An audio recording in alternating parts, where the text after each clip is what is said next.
on, David. All right, there's 5 undeniable truths. These are facts, and I'm going to prove them to you. All 5 of them. Go to the next slide. First is our debt is unsustainable. It's $38.6 trillion is our total federal debt. Go to the next slide. When I wrote this book, Pirate Money, it came out in August 2023. I've got a chart in there of the U.S. debt clock. The U.S. debt clock at the time was $32.1 trillion. It is now $38.6 trillion. That is 2.5 years ago. We've increased it $6.5 trillion. And the per taxpayer debt, they divided it up by those who paid taxes.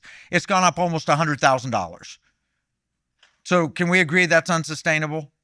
Okay, go to the next slide. All right, if I ask Grok, tell me, when is it that our interest alone will exceed the total tax receipts of the United States of America? Less than 16 years. Interest only. That means we can't pay for anything else. Can you imagine as a family, when you get to the point where the interest on your debt exceeds your income, what would that make you? Bankrupt. And that's where we're headed. Go to the next slide. Okay. Here's the expert that was fixing things. His name is Jared Bernstein. He was top economist for President Joseph Biden. I want you to listen to what they were asked a simple question. It's a very simple question. If we print money, why do we borrow money? Think about that for a second. See if we can play his answer and you can hear it. Press the next slide. Some of this stuff gets... Some of the language that some of the language and concepts are just confusing. I mean, the government definitely prints money, and it definitely lends that money, which is why the government definitely prints money, and then it lends that money by selling bonds. Is that what they do? They sell bonds. Yeah, they sell bonds, right? Because they sell bonds, and people buy the bonds and lend them the money. Yeah, so. A lot of times, at least to my ear with MMT, the language and the concepts can be kind of unnecessarily confusing, but there is no question that the government prints money and then it uses that money to, yeah, I guess I can't really talk, I don't get it. I don't know what they're talking about, like, because it's like, the government clearly prints money. It does it all the time, and it clearly borrows. Otherwise, we wouldn't be having this debt and deficit conversation. So I don't think there's anything confusing there. Nothing confusing there. All right, go to the next slide. Go ahead and advance. There we go. Okay, the first one, our debt path is unsustainable. Let's talk about other nations targeting our currency, the second one. Next slide. Elon Musk says, if you weaponize your currency enough times, other countries will stop using it. Go to the next slide. This is Igor Panarin. Igor Panarin is a buddy of Vladimir Putin. I studied him when I was working in the Pentagon as economic warfare consultant. It was published in the Wall Street Journal in 2008. It basically said he predicts the end of America. How does America die? Mass immigration, economic decline, moral degradation, triggering a civil war. Can you see that as a possibility now? What's causing it? The collapse of the dollar. He says our foreign debt is a pyramid scheme and predicts China and Russia will work together to end the dollar. In 2008, he was predicting what was going to happen. Guess what? We only had $10 trillion in debt in 2008. Here we are with 38.6 trillion. Go to the next slide. That's why central banks around the world are switching to gold. They used to hold dollars, and they used to come to the Federal Reserve window, and they used to say, I've got these dollars, I want to exchange gold, and we held all the gold here. And in 1971, President Nixon said, hey, Charles de Gaulle of France, we're not giving you gold back for your dollars. And we ended the convertibility to gold. Now, we ended it for American citizens in 1933. Foreign governments got treated better than we did in 1933 because they could still come get their gold, but it was illegal for you to own gold from 33 to 73. Okay, go to the next slide. Okay, Will foreign governments decide to de-dollarize? I will tell you, I told them the Pentagon, this is going to happen. The BRICS nations are formed. They said, oh no, China will never reduce their holdings of our debt. Absolutely, they're our banker. They need us to succeed. You know, at the time when I told them that, China held 12% of our foreign debt. Now they hold 2%. Our debt's gone up and their holdings have gone down. All right, listen to what the former head of the IMF says about the plans of other nations to de-dollarize. Go ahead and play it. Well, how do you see this process playing out? If we are in the process of de-dollarization, what's it going to take for the world to wean itself off that dependency? Well, the dollar is a dangerous currency, let's put it this way.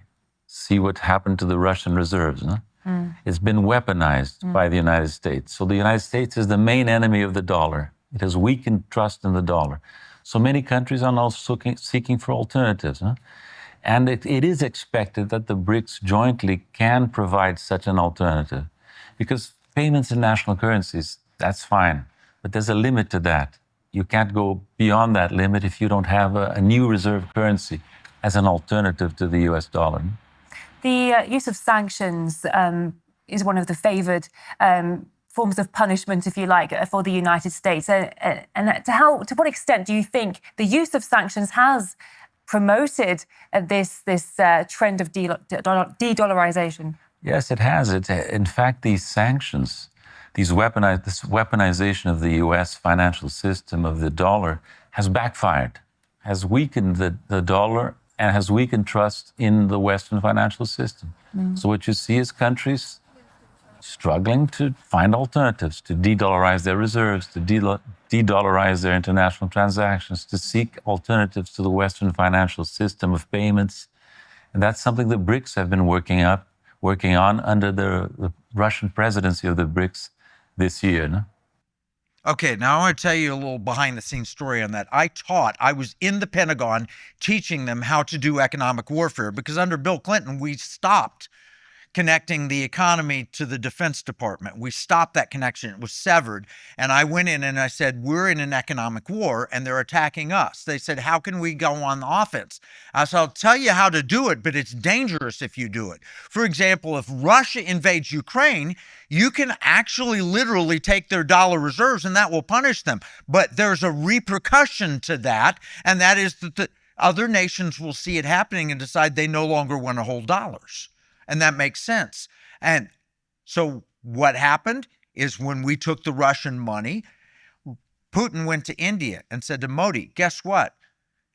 If you hold your reserves in dollars, America can take them too. And Modi said, but India is an ally of the United States.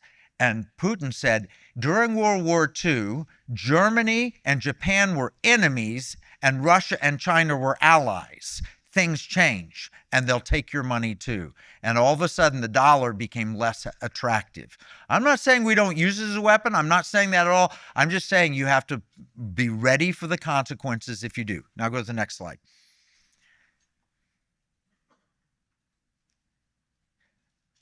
The next point I'm going to say, other nations are targeting our currency. I'm going to say what we've done is we've created inflation because we've spent too much money. We've produced too many dollars, and that's created a wealth gap. And that wealth gap is why Zoran Mandami is mayor of New York.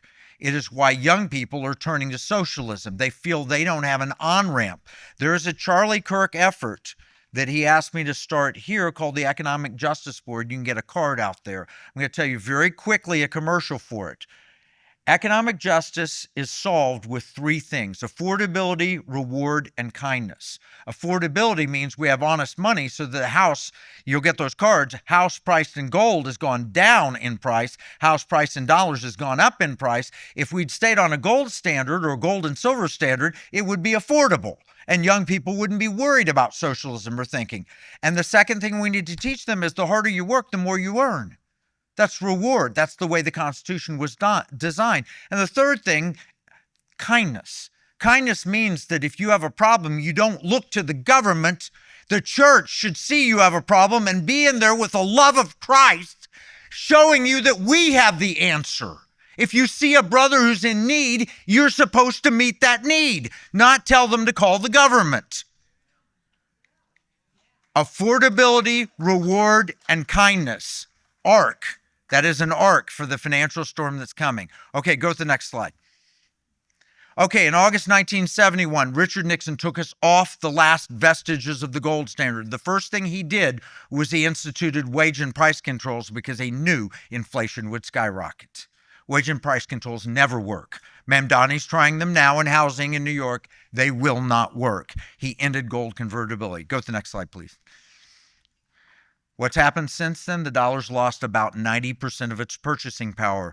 I was around in 1971. I bought a Hershey bar for a dime. I went to the Quick Trip as a convenience store in Texas, and I paid $3 for a Hershey bar. What happened? It's not that the price of chocolate went up. It's that the value of the dollar went down. Go to the next slide. Why did it go down? Because our government's answer to every single economic problem is we print money. Let's listen to two heads of the Federal Reserve and one head of a Federal Reserve bank, which would be Jerome Powell, Ben Bernanke, and Neil Kashkari. This is on 60 Minutes, by the way. Go ahead and play that. Simply flooded the system with money. Yes, we did. So to lend to a bank, we simply use the computer to mark up the size of the account that they have with the Fed. So it's much more akin, although not exactly the same, but it's much more akin to printing money than it is to borrowing. You've been printing money. Well, effectively. Where does it come from? Do you just print it? We print it digitally. So we as a central bank, we have the ability to create money digital. Flooding the system with money. Yes, exactly. And there's no end to your ability to do that. There is no end to our ability to do that. I want to tell you, there is one creator, and he created money, and he called it gold, silver, and copper. And it's universal to our society. You've had the Olympics here. What do they give as medals? Every nation on earth understands gold, silver, and copper. Our founders understood gold, silver, and copper, and they enshrined in the Constitution gold and silver. All right, go to the next slide. What that has done since we've printed this excess amount of money, it's created the wealth gap that young people are so upset about. This is a chart from the Federal Reserve. Federal Reserve shows the creation of the M2 money supply, which is I believe the red line. The green line is the wealth of the top 1/10 of 1%, and the blue line is the average American, 50% American. Look at what's happened as we've built wealth over time, or produced money over time, which, by the way, only God can create money. People can't create money. They can create a fiction, but they can't create. Ponzi can create money, but only God can truly create money. But as we have created money, creating it digitally, the more we create, the wealthier the top 1/10 of 1% gets, and the rest of us break even or lose. You want to know why? It's an economic term. It's called the Cantillon effect. Go ahead and play the next slide, or go to the next slide. This is the Cantillon effect. Play it. Have you heard of the saying, the rich get richer and the poor get poorer? Nothing explains this better than the Cantillon effect, first observed by 18th century economist Richard Cantillon. When new money enters the system, it doesn't spread out evenly. The closer you are to the source of money creation, the more you stand to gain. For everyone else, money trickles down slowly, often losing value due to inflation. For the entrepreneurial class who are closer to the flow, there's more access to the freshly minted money because the richest people invest in them. The entrepreneurs can then invest and grow their wealth more easily. And for the ultra-wealthy, printer, reaping the benefits of new money first, investing, lending, and multiplying their fortunes before inflation diminishes the dollar's value. The Cantillon effect explains that the effects of money printing are felt by different people at different times. This distorts prices, allowing some to benefit while others are at a disadvantage. The green line in the graph shows that as the total money supply grows, the richest, which is the red line, are getting wealthier at a similar pace, while the bottom 50%, which is the blue line, are not keeping pace. That's the Cantillon effect. It raises important questions about fairness and the distribution of wealth. As the money supply expands, who really benefits? Think about it. How does where you stand relative to the money printer affect you? All right, so if you live in Washington, D.C. or New York or Silicon Valley, you're named Zuckerberg, for example, you can borrow money at virtually zero interest rates, or you could for a long period of time, and you can create all sorts of things, but the average person doesn't have that opportunity. This is what's created the wealth gap. The wealth gap is artificial. It is not because of free market capitalism. It is not because we pay people who produce more. That actually creates and benefits.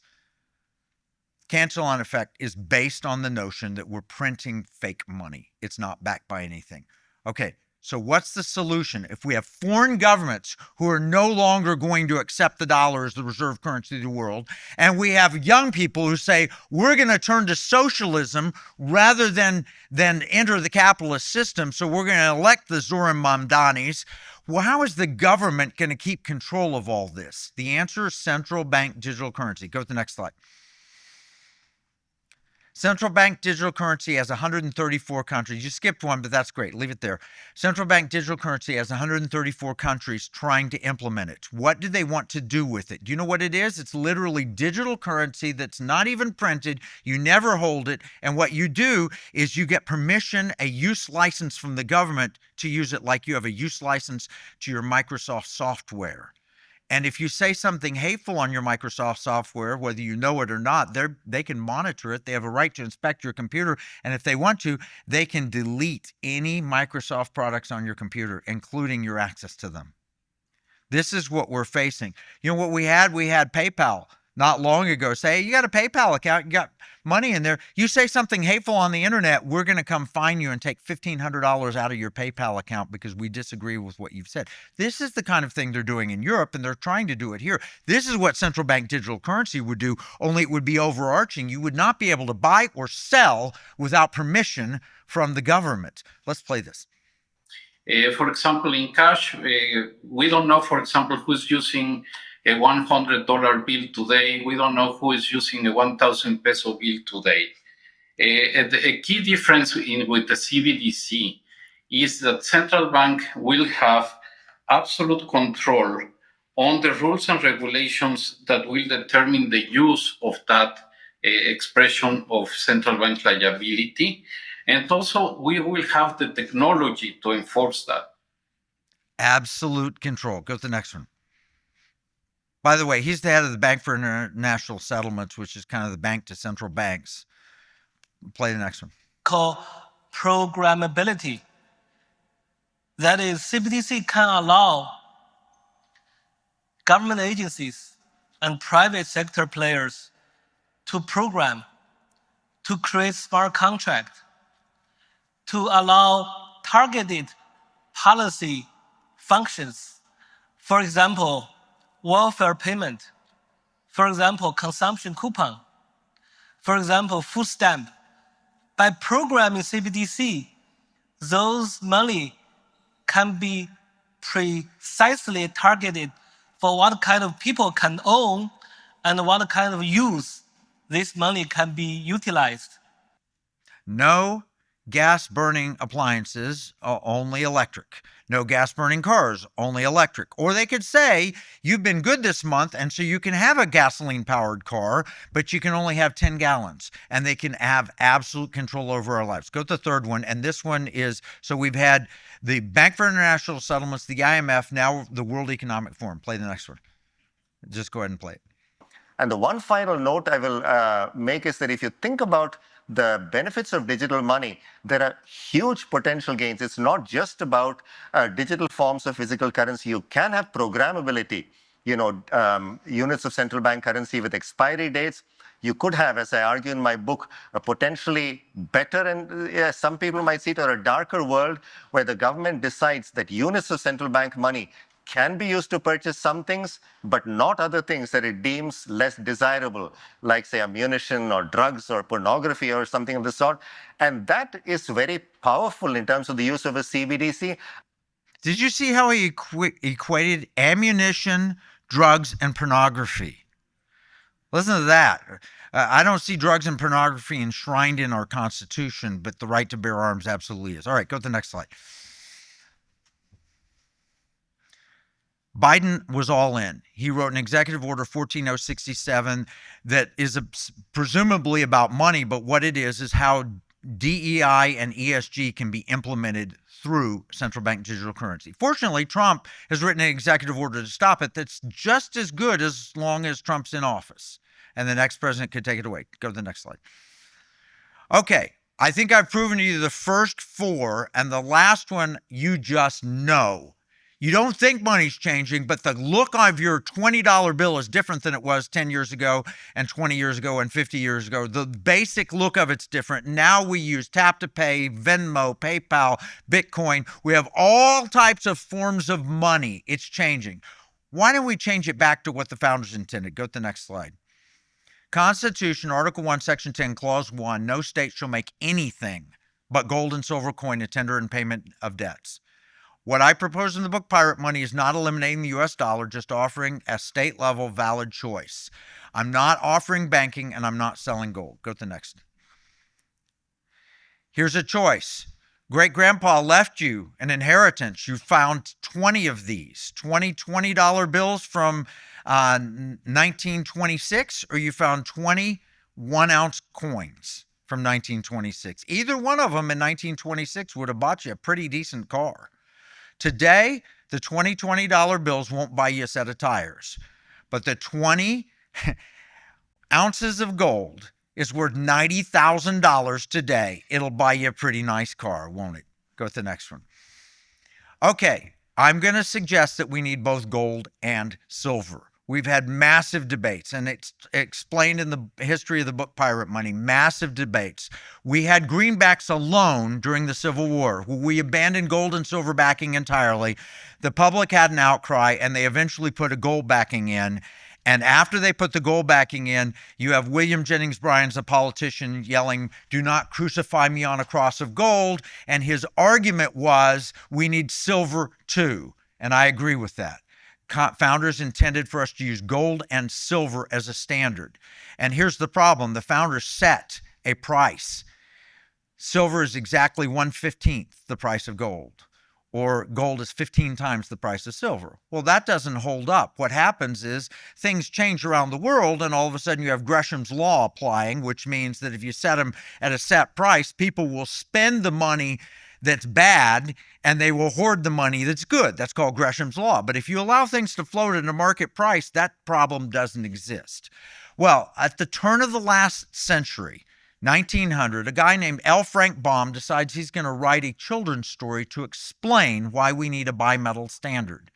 People don't realize The Wizard of Oz was written about that because MGM, in their wisdom, decided to change the color of Dorothy's slippers to ruby so they'd pop on a Technicolor movie. But he wrote them about silver slippers. And think of the analogy. Wizard of Ounce, OZ. That's how we measure gold and silver. The yellow brick road represented gold. Dorothy needed to avoid the Emerald City, which was green, the greenback, because there was no power behind the green curtain. It was just a crazy old man pulling levers, and there's no power behind the money unless it's backed by gold and silver. The Wicked Witch were the ones trying to control things from New York and Washington to control the rest of us, but boy, the scarecrow, the farmer, he needed help. The Tin Man, the factory worker, needed help. And the Cowardly Lion, sorry, Ken Ivory, was the politicians who kept saying, yeah, I'll fix it for you, and getting nothing done. And the answer you had all along, it's wear your silver slippers and walk the gold road. Go back to a bimetal standard. This is an important part of the American history, and we've forgotten it. Go to the next slide. Okay, so Utah, your state led the way. Your treasurer led the way. I was a part of the precious metals study with some great people, and we came to the conclusion that guess what? Article 1, Section 10 still applies, and you can fix this and do it. And they passed in the last legislature, thanks to Representative Ivory. Unfortunately, it was misunderstood by the governor and vetoed, but nevertheless, y'all were first. Go to the next slide. And then we went in and talked to Governor Sarah Sanders, and we passed it unanimously in the state of Arkansas. You'll see me there at the signing ceremony with David and Cheryl Barton and Tim Barton, and we passed it, and she gave me the signing pen and thanked me for making it happen. Go to the next slide. Then it was adopted by Florida with Governor Ron DeSantis, passed unanimously. He asked me to come speak. Can you back up one? Back up. He was talking about financial sovereignty. Go to the next one. Stop there. There's me speaking at a press conference, the largest press conference the governor has ever held outside of Tallahassee, announcing a bill signing. And it passed unanimously. And right now we're writing the rules in Florida. Go to the next slide. And then it passed in Louisiana. And we got hard fought, but we won it unanimously. Then go to the next one. And then we passed it in Texas, my home state. And there you'll see Governor Greg Abbott tweeted about how successful this is and how amazing it is. I didn't know he wasn't going to veto it up until the last minute. He wouldn't tell us. But then he signed it. David Barton helped us with it and others, and Glenn Beck. Then he signed it into law, and then he bragged about it because it's so popular. Go to the next slide. Then it passed in Missouri. Go to the next slide. It's very popular. We put it on the ballot in Texas just as a proposition, just to tell the politicians what we wanted, and 1.6 million Texans voted for it, 76.5%. We had no budget to market that. The people just knew they wanted the ability to spend gold and silver as legal tender and have it exempt from capital gains tax. Go to the next slide. Right now, we have 13 other states that have filed legislation, including here in the great state of Utah. Representative Ivory, who will be speaking next, has filed his first of several bills. You want to follow our progress? Go to transactionalgold.com. Go to the next slide. You can sign up there and receive all kinds of information to support what you need to do. We even have a legislative toolkit that you can download and use. And we've had events at our property in Dallas-Fort Worth that Representative Ivory's there. He's eaten us out of ice cream, by the way. But we do. The vanilla is Ken Ivory vanilla. It is absolutely true. And Mike Murphy from Kansas owns the chocolate. All right, go to the next slide. We've had grassroots support, National Association of Christian Lawmakers, Center for Security Policy, Turning Point Action. Charlie Kirk personally endorsed this. Grassroots America, We the People, AMAC, Liberty Pastors, Patriot Academy, you name, Wall Builders, State Financial Officers Foundation. These are great organizations that support this. Go to the next slide. Next slide. There we go. It is an ideal monetary option. I apologize. I've run out of these pirate money books. We've probably put 20,000 of them out there.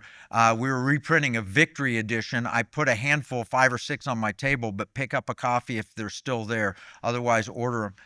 Go to the next slide. Is this something the state should be involved in? Okay, you've answered. There's 3 reasons why. Number 1, the state can increase trust. Do you know why people buy their gold primarily at Costco? Because they feel like Costco is not going to cheat them. They're worried about whether or not it's real gold or not. I buy jewelry. I don't know how to tell if that's genuine gold or gold plated or whatever else. The state can mandate that if you're going to be in this business and making legal tender, that you have to conform to a certain purity and certain weight and have to insure it and you have to have it protected a certain way. That's all we're asking. Just the same reason the state will tell you how many people are allowed in this room. Well, I don't want the state sitting in the room with me while we're having our meeting, but I don't mind that the fire marshal says that 10,000 people can't be packed in here at one time. So just minimal regulations, and that's what Representative Ivory's doing it. Private companies should be doing this, but they need to do it under state authority so that, number 2, they can protect it from taxation. I have an executive order in the White House through the White House domestic policy advisor with support of some really powerful people. If I name them, you say, oh, wow, that have asked the president to sign an executive order to codify what's already true in the Constitution. And the third one is nobody should take your gold ever again. I don't care if Franklin Delano Roosevelt rises from the dead, he has no right to your gold, and a state should protect you from that. Go to the next slide. We have court rulings in our favor. They're multiple. They're written up in this book. Go to the next slide. It is entirely constitutional. I hired the top constitutional attorneys in the country. Edwin Vieira, who wrote the book Pieces of 8. I spoke with him at length, and then we hired Ari Kunin out of Stone Hilton. and they came out and they've written multiple documents as to why exactly what we're proposing is constitutional. And I've given to Representative Ivory the briefing book we prepared for Governor Abbott that has this information in it. Go to the next slide. And you need to support him. He brought me into Utah in 2016 to write the Fiscal Risk Commission, where I warned the state of Utah how bad the debt was going to be. And I understated it. It's much worse than even I predicted. You need to empower your Treasurer Oaks, and you need to support his multiple bills, starting with HB 195. Get those cards, send them to the governor. Go to the next slide, please. I'm asking you, if you take a free book, and we've got these According to Plan books, the Forge written by Ben Carson, that I had, so I brought those to give away. Sign up for my show. It's free. It's on Blaze TV. If you normally sign up from Blaze TV, it's going to $10 or $12 a month. This way you get it free. So sign up to get it free. And economicwarroom.com, there's a place, sign up for the battle plans. Go to the next slide, please. I have a commitment to truth. I have Economic War Room, Blaze TV, American Family Radio has Pirate Money Radio. I've written a number of books. I give educational briefings. Go to the next slide. There's my 4 books. Pirate Money, According to Plan, Game Plan, Secret Weapon. Go to the next slide. My next book is titled The Four Horsemen of the American Apocalypse and Our 6 Trials by Fire. Go to the next slide. The 4 horsemen are the red, the communists, primarily China, the green, the Islamists, the blue, the globalists, and the yellow is our own traitorous, greedy, apathetic, cowardly leaders. Those are the 4 horsemen threatening us, and they are all working together. Go to the next slide. The 6 trials by fire, I'm going to run through them really quick because all of this started in 1971. First thing we did, we had the debt bomb explosion. We have it now. It's causing a dollar attack, which is going to cause them to bring in central bank digital currency, which is creating a destabilizing wealth gap. You know what that does? That means young people don't want to have babies. The average age of people getting married now is 29 for a woman, and she wants to wait 3.5 years before she has a baby. How many years of fertility does she have left? That's why we have a 1.6 birth rate. And come on, Utah, you used to be leading and helping us. Pick it up. Charlie Kirk was right. Get married young and have more babies than you think you can afford. Because if you don't, the big global elitists are going to move people in like Somalians going into Minneapolis and like the people in Epic City coming into Texas. And immigration invasion will take our country away like France is lost, England's lost. We don't want that. Go to the next slide. I'm going to give you one word of hope to close. And by the way, it all started when we left the gold standard because China was empowered because Nixon needed cheap goods to offset the inflation. So he went to China, and that's what he was there for. And then he went to Saudi Arabia to create the petrodollar. But you know what they promised? They promised we'll reinvest our funds back into the United States. He didn't ask, are you going to put them in Wahhabist mosques? Because that's what they did. And then he empowered the World Economic Forum. Klaus Schwab was the head of the European Management Forum, which was nothing other than a chamber of commerce. He saw what we were doing and he said, I can profit from the financialization. And he got all these leaders like George Soros together to profit from it. All of that started when we left the gold standard. Okay, I want to wrap up. We're in an impossible situation. It is dire. It's terrible. Can you back up to that slide? It's dire, but it's not as dire as it was at Dunkirk in 1941, when Winston Churchill found that the entirety of the British Expeditionary Force was trapped in a tiny French beach town surrounded by Hitler's tanks. They asked the commander at Dunkirk, what is your situation? You know what he answered? 3 words. It was a 3-word cable, but if not. And Bible literate people understood that those were the words of Shadrach, Meshach, and Abednego about to be thrown into the fiery furnace. Our God will deliver us, but if not, we will not bow. King George VI heard those words. He wasn't a fan of Churchill. He wasn't at all, but he knew the empire was lost. And so he called for an empire-wide day of fasting, prayer, and humiliation to seek God. And they lined up outside Westminster Abbey for miles. But they also lined up in America and Canada and Australia and India, and they begged God to save this nation. And you know what happened? Miracles happened, one after another. There were three distinct ones. The first one was the tanks stopped. They did not roll into Dunkirk and wipe people out. The second one, what happened was a squadron of German fighters took off and strafed the beaches of Dunkirk, and every man threw himself into the sand thinking he was dead. And everyone stood up unharmed, and they swore there were bullets lining where their bodies had been, and they said angels had lain on top of them and saved their life. This is all accounted for in A Trumpet Sounds for Britain by David Gardner. It's a great book. You should read it, but it's a very sad book because it ends where England gives up the ghost and gives up Christianity. Very sad book, but that was a miracle. God had enough of that so that the Luftwaffe air base at Flanders Field, you know, Flanders where our dead are buried, that field, that's where the Luftwaffe had control. And you know what the Luftwaffe did? They couldn't take off planes or land them because God dropped a fog so thick that they couldn't see in the hand in front of their face. He grounded the German Air Force. And then the last thing that happened is God made the English Channel so glassy smooth that you could water ski across. And the small ships, Churchill's plan was to ask every pleasure craft, every fishing trawler, every speedboat, if you've got a boat, you're in the Navy, and you're going to go and get our boys. And they did. Churchill said, I wish that we could possibly get 30,000. They rescued 300,000 men. And they brought him home. And Churchill's greeting them. Come on, boys. Come on, boys. He's given that speech. He knows we're getting invaded. He said, we shall fight them on the landing grounds. We shall fight them on the beaches. Remember that speech. He was certain they were going to be invaded. And he said, so the battle for France is over. We lost. This is a retreat. The battle for England is just beginning. So he hereby ordered every man, woman, and child to prepare for war immediately. And King George, he said, belay that order. As King of England, I'm going to demand that you take a day of thanksgiving to give God the glory for what he has done. And it is that moment that World War II was won.